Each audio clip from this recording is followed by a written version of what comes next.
கொஞ்சம் தள்ளிக்கிறங்கனே, சைடுல நிக்கிற கொஞ்சம் விலகுங்க, கொஞ்சம் தள்ளி நிக்கிறங்கனே, மறிக்காதீங்க.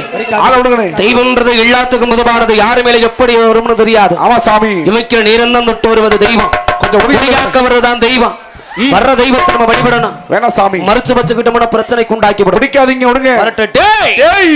கோட்டை பிரம்மணத்தி பிரம்மணத்தி உன்னை கூப்பிட்டா இந்த நேரம், இந்த நேரம் கூப்பிட்டா இந்த நேரம், இந்த நேரம் சாட்டா பிரம்படுத்து பிரம்படுத்து நீ சதிரா